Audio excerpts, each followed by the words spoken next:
여러분, 만약 하나님께서 우리 사람들 모두 한 사람에게 자신이 언제 죽을지 그 죽음의 날을 만약 하나님이 우리 각자에게 알려주신다면은 어떤 일이 있을 것 같습니까? 아마 어떤 사람은 경건한 사람이나 또 아니면은 상당한 그런 이 생에 대한 진지한 사람들은 자기의 마지막 날을 알기 때문에 그 날을 아주 잘 준비를 할 것입니다. 그래서 정리할 것은 정리를 하고, 용서할 사람은 용서를 하고, 또 사랑할 사람은 사랑하고, 이 모든 죽음의 준비를 아주 잘하는 그런 사람도 없지는 않을 것입니다. 그러나 아마 어떤 대부분의 사람들은 오히려 이렇게 죽음을 잘 준비하고 맞이하기보다는 오히려 죽음이 임박할수록 더 허랑방탕하거나 더 아니면은 무자비하거나 폭력적으로 자기 인생을 끝마치는 사람들이 훨씬 많을 것입니다.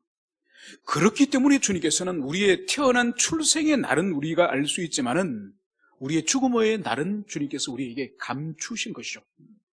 지금 우리가 읽고 있는, 이번 주 묵상하고 있는 이 말씀은 주님께서 이제 예루살렘에 이제 들어오셔서 이제 며칠이 지나면은 이제 주님이 십자가에 죽으시는 자기 죽음이 임박한 상황 가운데 주님께서 지금 오늘 이 예루살렘 말씀 사역을 지금 하고 계시는 것입니다.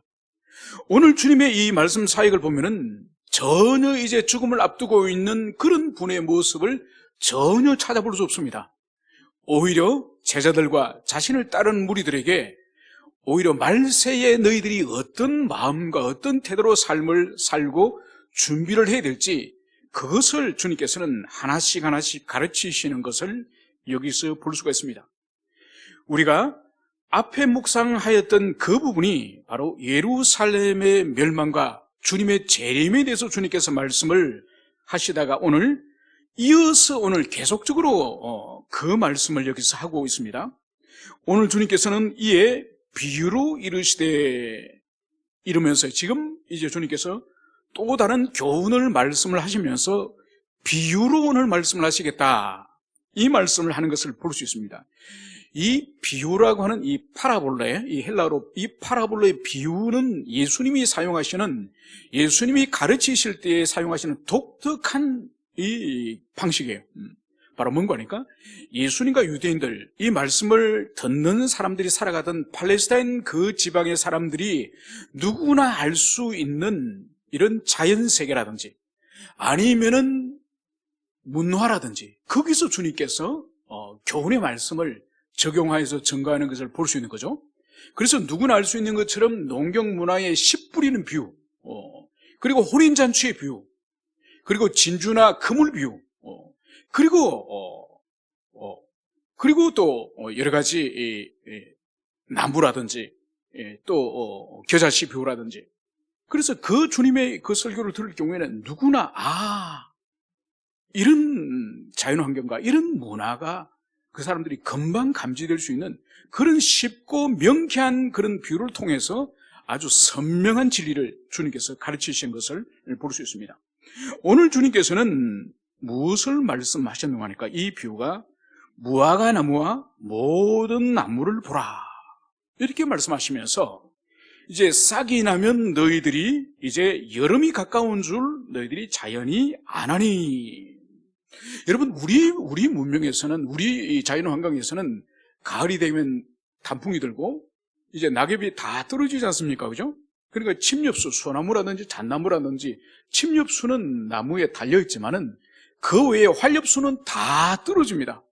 그리고 새봄이 되면 한 4월달 이렇게 되면은 이제 파릇파릇한 새싹이 이제 트기 위해서 이제 잎이 그렇게 뭉쳐지지 않습니까? 그것이 어느 날 잎이 터지면서 안에서 새싹이 나오는 거죠. 그런데 팔레스타인 이 지중해 성의 자연은 우리하고 달라요. 거기는 연중 우리보다 훨씬 따뜻한 기후에 있는 거죠. 그래서 가을이 되고 겨울이 되더라도 낙엽이 지거나 떨어지지 않습니다. 그러면 언제 이 나무들의 변화가 일어났냐? 바로 늦봄에, 여름에 직전 늦봄이 되면은 이제 이 나무에서 기존의 이파리는 계속 달려 있는데 그 이파리 말고 아주 연한 연두색 빛깔의 작은 새싹이 이제 늦봄에 이제 돋아나는 거예요. 주님이 그것을 말씀하시는 거예요. 그래서 늦봄에 연한 연두색의 새싹이 이제 돋아나면 이제 곧 여름이 임박하였다. 그것을 주님께서 말씀하시는 거죠. 그러니까 우리 문명에서는, 우리 문화에서는 보십시오. 봄, 여름이 되면 아침에 자고 일어나면 여러분들이 산이나 숲풀에 가면은 그 나무 잎이나 풀잎에 무엇이 앉아 있습니까? 이슬이 앉아 있죠, 그죠? 물방울 이슬이 앉아 있다가 늦가을이 되면은 어느 날 아침에 산책을 나가 보면은 이슬이 사라지고 뭐가 있습니까? 하얀 밀가루를 뿌린 것 같은 서리가 내려가 있습니다. 그 절기를 우리 24절기에서는 상강이라 그러죠. 상강, 그죠? 그래서 이제 상강이 되어서 서리가 이제 내리기 시작하면 이제 겨울이 되었다. 이것을 우리가 아는 것처럼 오늘 주님께서는 비유로 이제 무화과 나무와 모든 팔레스타인의 나무에서 이제 새싹이 돋아나면은 이제 여름이 임박하였다. 이것을 너희들이 자연스럽게 아는 것처럼 이제 종말에 대해서 주님께서 이제 징조를, 지난 시간에 우리가 징조를 말씀하지 않았었습니까? 그래서 예루살렘 성이 이제 군대들에 의해서 포위가 되고 하늘의 일일성신, 하늘의 달과 별과 이 해의 이 하늘의 일일성신에 이제 큰 변화가 일어나면서, 그러면서 이제 이러한 징조가 일어났을 때는 바로 예루살렘의 멸망과 이 세상의 종말이 다가온다. 이것을 우리가 지난 시간에 살펴본 것입니다. 그래서 주님은 이렇게 말씀하시는 거죠. 이런 일이 일어나는 것을 보거든 하나님의 나라가 가까이 온 줄을 알라. 그러니까 이런 사인을 볼 때에 세상 사람들은 이제 세상이 멸망하고 이제는 모든 것이 끝장이 나고 모든 것이 이제 희망이 없고 그렇게 생각을 하지만은 너희들은 이런 사인을 보면은, 이런 징조를 보면은 하나님 나라가 이제 가까이 오고 하나님 나라가 임하였다는 그것을 너희들이 감지하라. 주님은 그것을 여기서 말씀을 하고 있는 거죠. 여러분, 우리는 이미 하나님 나라는 예수님이 이 땅에 오심으로, 초림을 통해서 주님이 이 땅에 오셔서 사역을 하시고 십자가 죽으심으로 이미 이 지상에는 하나님 나라가 임하였습니다. 그래서 지금 우리가 살아가는 이 교회 시대는 하나님 나라가 이미 임하였고, 그러나 아직 완성되기 이전에 점점 하나님 나라가 확장되어져 가는 이런 시대를 살아가는 것이 바로 우리가 지금 살아가는 교회 시대예요. 그래서 오늘 주님께서 하나님 나라가 가까이 온 줄을 알라, 이 의미는 이제 주님의 재림과 함께 역사의 종말은 이 하나님 나라가 드디어 완성되는 그것을 말씀하시는 거예요. 그래서 우리 가슴에 항상 우리가 잊지 말아야 될 것은 뭔가 하니까 이미 하나님 나라가 이 땅에 임하였고, 그리고 이 하나님 나라는 우리 그리스도인과 교회의 복음 전파 사역을 통해서 점점점 확대되어 가고, 그리고 그 마지막은 드디어 주님 이 땅에 다시 오실 때에 완성된다고 하는 이 생각을 항상 우리가 기억해야 되는 거예요. 그래서 우리가 눈에 보이는 이 지상의 나라들, 그죠? 이 국가들은 마치 우리의 옷과 같은 거예요. 이제 봄이 되면은 겨울에 입던 옷을 우리가 정리하고 집어넣지 않습니까? 또 한 5, 6월 되면은 또 봄 옷을 또 다 집어넣는 거죠. 그래서 계절이 지나면 옷을 벗고 다른 옷을 갈아입듯이 사실 이 세상 나라는 지나가는 나라예요. 옷을 벗듯이 때가 되면은 나라가 망하고 또 새로운 나라가 들어서고, 그렇지만은 하나님 나라는 그리스도의 초림과 함께 이 땅에 이미 심겨졌고 점점 시간이 흐를수록 확장되어져 가고 마침내 우리 주님 다시 이 땅에 임하실 때에 온 세상 가득히 이제 하나님 나라가 임하는 거죠. 그래서 우리는 눈에 보이는 이 지상의 나라만 생각하지 말고 항상 그 배후에 하나님이 통치하시는 하나님 나라가 함께 있다, 이것을 우리가 가슴에 새겨야 할 것입니다. 그러면서 이제 주님께서는 이렇게 말씀하시는 거죠. 내가 진실로 너에게 말하노니 이 세대가 지나가기 전에 모든 일이 다 이루어지리라. 주님께서 지금까지 하신 이 말씀이 이 세대가 지나가기 전에 다 성취될 것이다, 이 말씀을 주님이 하시는 것. 여러분, 이 말씀을 가지고 사람들은 아니 목사님 AD 70년에 로마 군대에 의해서 예루살렘이 완전히 멸망되어서 그 한 세대 안에 예루살렘이 멸망된 것은 우리가 받아들이겠는데, 아니 그리스도의 재림과 이 세상의 종말이 어떻게 한 세대 안에 일어났습니까? 여러분, 이 성경 가운데서는요, 하나님께서 그리스도께서 시간에 관한 말씀을 종종 사용합니다.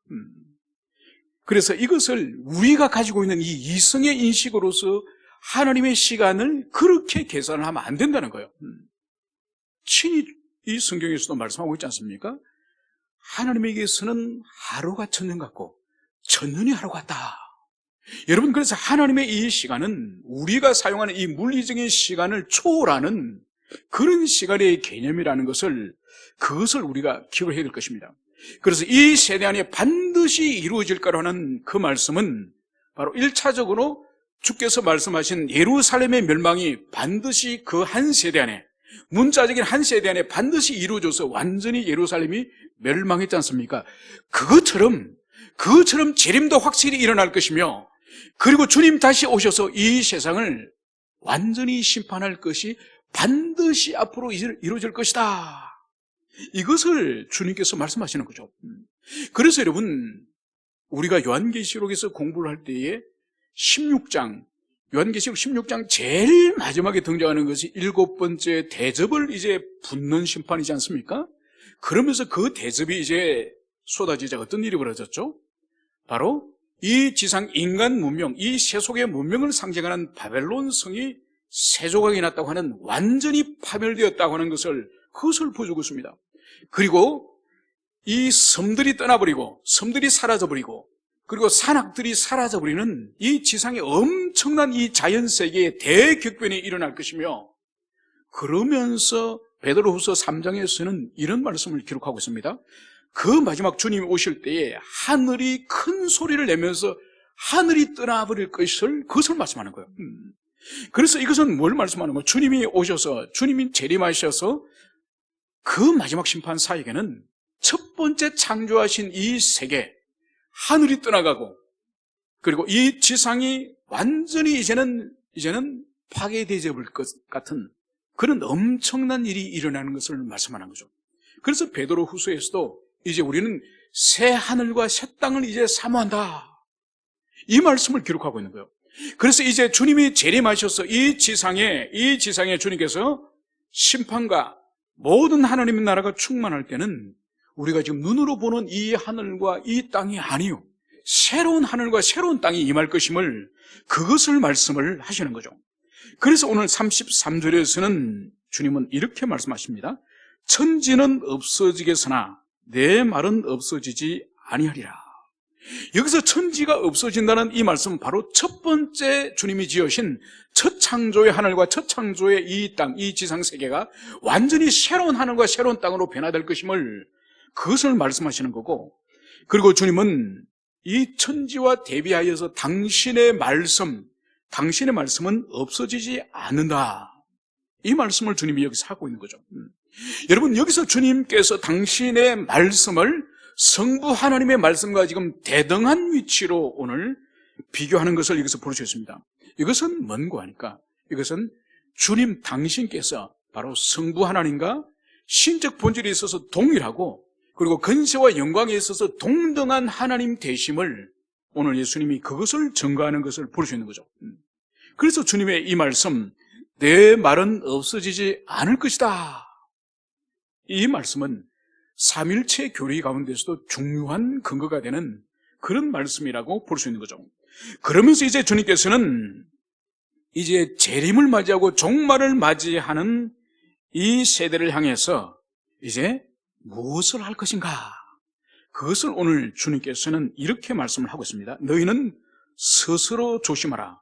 그렇지 않으면 방탕함과 술 취함과 생활의 염려로 마음이 둔화해지고 뜻밖의 그날이 덫과 같이 너희에게 임하리라.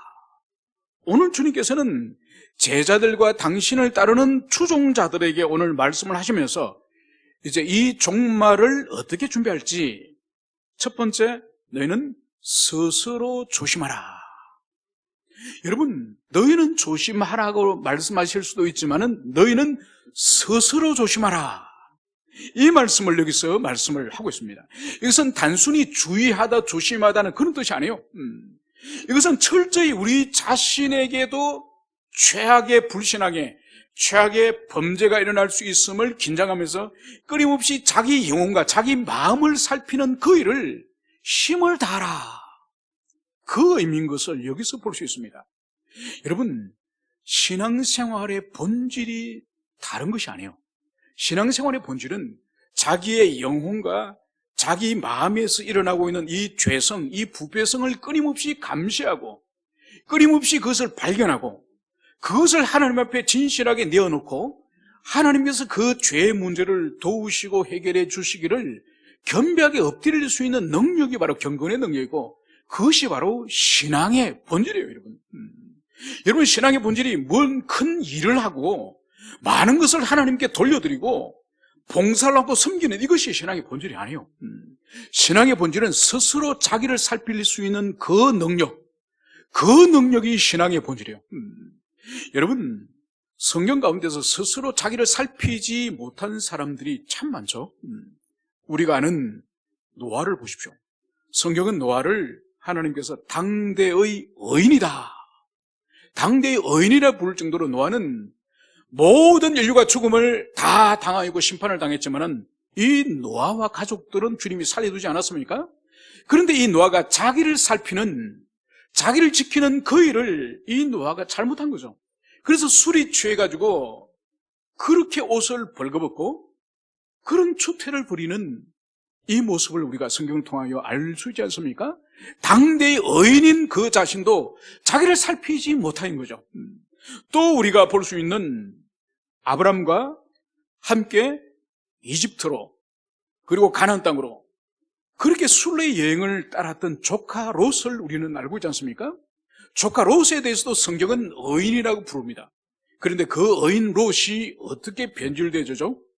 바로 술을 마시고 술이 취해가지고 잠들었을 때 그의 두 딸이 아버지와 관계를 맺어서 아버지의 자식을 낳는 그런 입에 담을 수 없는 폐륜적인 일을 벌이지 않습니까?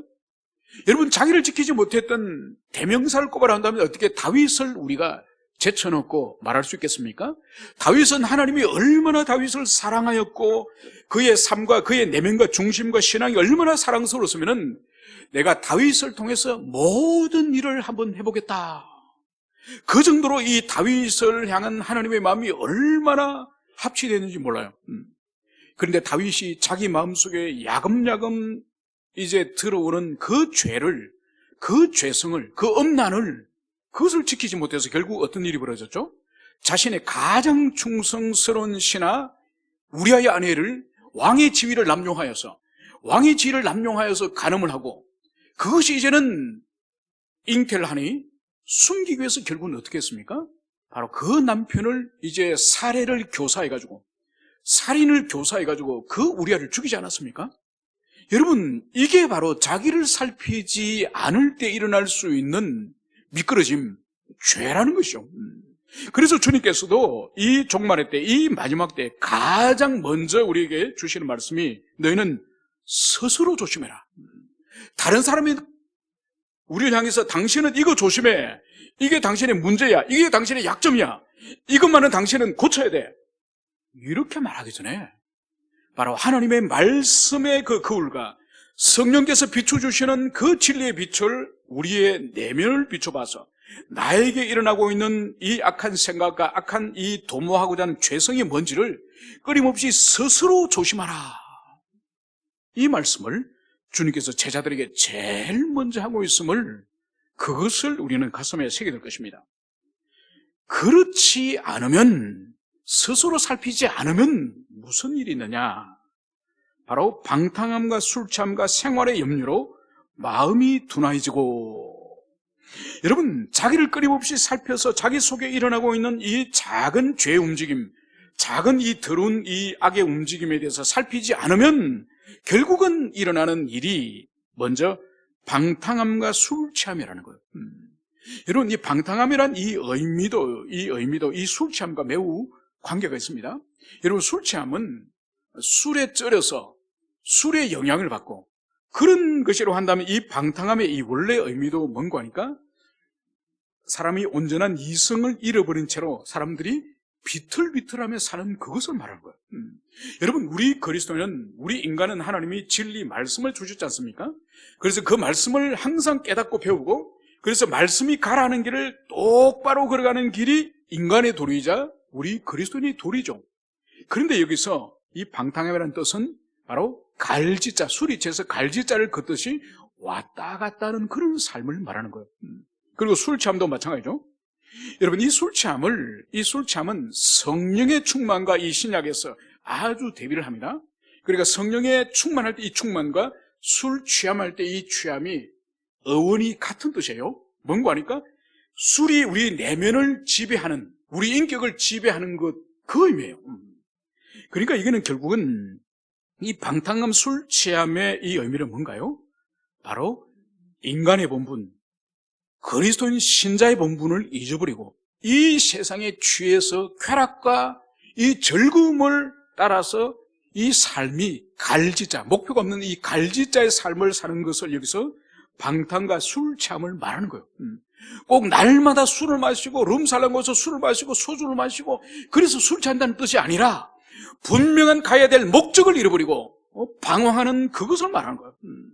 그리고 이것은 더 확장해서 뭔가 하니까 이것은 이 세상에서 무엇을 먹고 무엇을 입고 무엇을 마실까, 우리가 하나님이 주신 이 은혜와 복을 가지고 그것 때문에 우리의 목표를 잃어버리는 그것을 말하는 거예요. 그러니까 이것은 여기 방탕과 술 취함은 이 본질이 뭔가 하니까 하나님이 주신 은혜 때문에, 복 때문에, 부유함 때문에 우리의 목표를 잃어버린 그것이 바로 이어서 나오는 생활의 염려로. 여러분, 이 생활의 염려는 뭔가 하니까 생활고를 말하는 거예요. 그러니까 방탕과 술 취함은 하나님이 우리에게 많은 복을 주셔서 부유하게 됐을 때에 이제 먹고 사는 것 때문에, 그것 때문에 인생의 목적을 잃어버린다고 한다면은 이 생활의 염려는 뭔가 하니까 가난해가지고 먹고 사는 문제 때문에 인생의 목적을 잃어버리는 그것을 말하는 거죠. 그러면 궁극적으로 방탕과 술 취함과 이 생활의 염려는 같은 거예요. 하나는 부유해서 돈이 많아서 인생의 목적을 잃어버리고, 하나는 너무 지질이 궁상 가난해서 잊어버리고, 결과는 동일하게 우리 사람이 걸어가야 될 길을, 그것을 잃어버린 거죠. 여러분, 그래서 우리 그리스도인들이 너무 가난하게 살아서, 찢어지게 가난하게 살아서 다른 사람에게 구걸을 하고 다른 사람의 신세를 져야 될 정도로 그렇게 살아서는 안 됩니다. 그죠?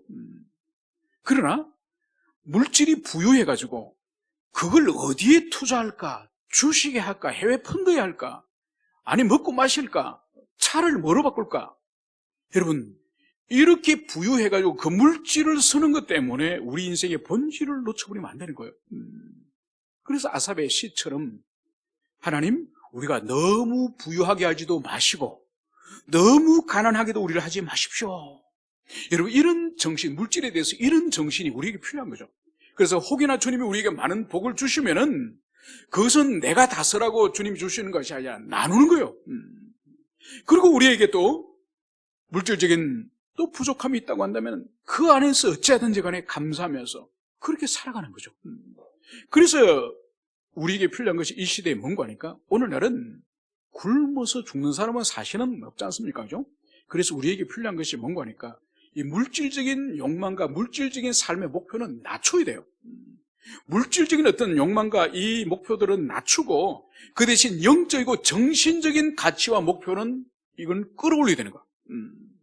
여러분, 왜 현대인들이 오늘날 많은 시간을 직장에서 그렇게 매여서 인생의 대부분 시간들을 그렇게 보냅니까? 더 많은 수입, 더 많은 이익, 더 많은 물질을 통해서 더 높은 수준의 먹는 거와 입는 거와 사는 것을 누리기 위해서 그러지 않습니까, 여러분? 그러기 위해서 우리의 시간들을 다 직장에, 세상에 다 버려버린 거예요. 기도할 시간도 없고 말씀 묵상할 시간도 없고 성도의 교제할 시간도 없고 오직 이 세상에 다 바쳐버린 거예요. 여러분, 그 본질은 우리 육체를 위한 유익을 위한 거예요. 그래서는 안 되는 거죠. 우리 그리스도인들은 너무 부유하기도 원하지 않고 또 너무 사회적으로 높은 지위도 그것을 원해서도 안 되고, 그래서 하나님과 교제하고 하나님을 섬기는 그것을 잃지 않고 살아가는 그것이 우리 성도의 본질인 거죠. 지나가는 세상이요. 지나가는 세상이고 이 지상에서 얻은 모든 명예와 물질은 하나도 하나님 나라로 가지고 갈 수 있는 것이 없습니다. 다 두고 가는 거예요. 그걸 위해서 인생 전체를 그렇게 쏟아붓는 것은 그것은 낭비에 불과한 것이고 그것은 어리석은 것에 불과해요. 그래서 항상 우리는 이 물질 이 문명과 그리고 이 정신세계와 영적 세계를 조화를 이루면서 하나님 앞에 살아가는 그런 지혜가 필요한 거죠. 그렇지 않으면 끊임없이 이웃의 사람과 경쟁하고 직장의 동료와 경쟁하고 친구들과 경쟁해서 더 많은 것을 소유하고 더 많은 것을 누리는 것이 마치 복인 것처럼 여러분 그러다가 하는 한국교회가 지금 이렇게 된 거지 않습니까? 여러분 한국교회가 이렇게 추락한 이유가 세상이 줄 수 없는 것이 교회가 줄 수 있고 세상이 줄 수 없는 영적인 복과 영적인 정신적인 그런 복락이 있는 곳이 교회라는 것을 이 세상에 증거하지 않고 세상에서 잘 먹고 잘 살면 예수 믿으면 더 잘 먹고 더 잘 산다는 이런 복음도 아닌 이 거짓 것을 가르치고 그것을 따르다가 오늘 이 세상에 교회가 짓밟히는 그런 소금이 되고 말하지 않습니까? 그래서 우리는 주님께서 말씀하시는 이 방탕과 술 취함과 이 생활의 염려, 바로 스스로 영혼을 살피고 조심하지 않으면 누구나 이런 일이 오게 되는 거죠. 그래서 결과는 마음이 둔해진다.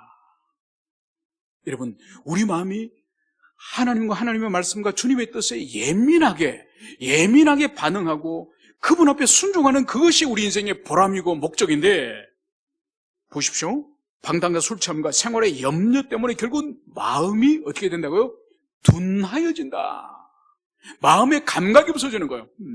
주님의 뜻이 무엇인지, 주님이 무엇을 기뻐하시고 내 삶 가운데 지금 주님께서 버리기를 원하는 것이 뭔지를 둔하여서 감지하지를 못하는 거예요. 여러분, 이게 바로 그리스도인 교회의 세속화예요. 교회의 세속화.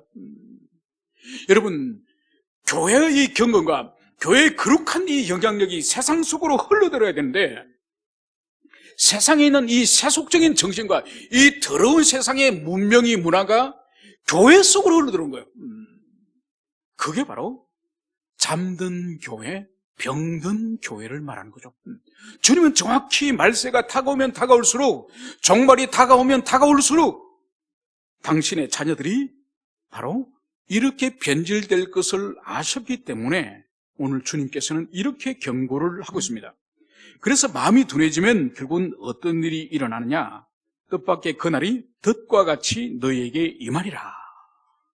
바로 짐승이 자신이 다니는 그 길목에 덫을 놨을 때에 아무런 주의 깊음 없이 가다가 결국은 덫에 채여서 죽는 것처럼, 바로 방탕과 술 취함과 생활의 염려 가운데 쩌들어 살면서 그렇게 마음의 감각이 없어지고 둔해지면은 결국은 짐승이 덫에 갇혀서 죽듯이 바로 그날이 임하여서 너희들이 그렇게 될 것이다.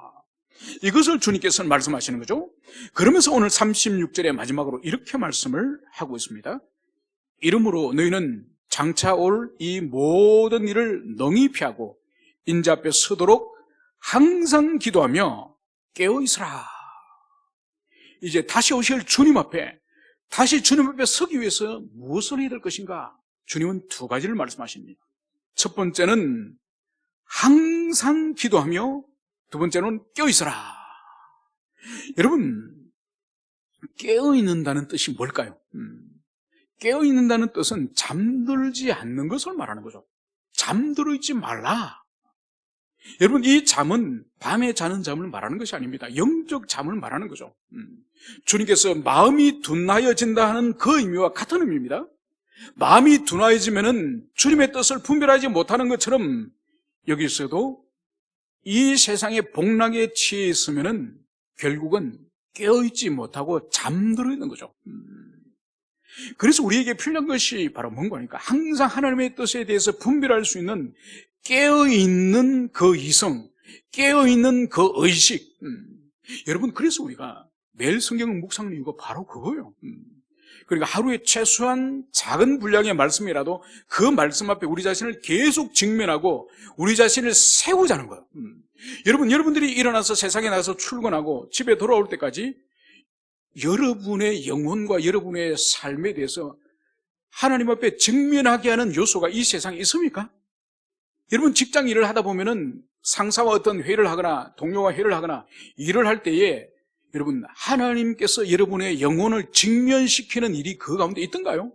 없습니다. 끊임없이 맡겨진 일들을 돌아가서 여러분 이 세상 일들 가운데서는 내 영혼을 직면할 수 있는 일은 없는 거예요. 오직 하나님의 말씀과 그 말씀을 묵상할 때 성령의 조명에 의해서 우리가 주님 앞에 우리가 설 수 있는 그런 기회를 주님이 주시는 거예요.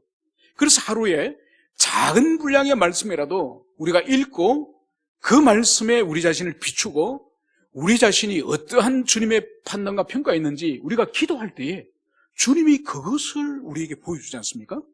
그래서 우리가 날마다 진리 안에서 깨어있어야 됨을 그것을 말씀하시고, 두 번째로는 항상 기도하라.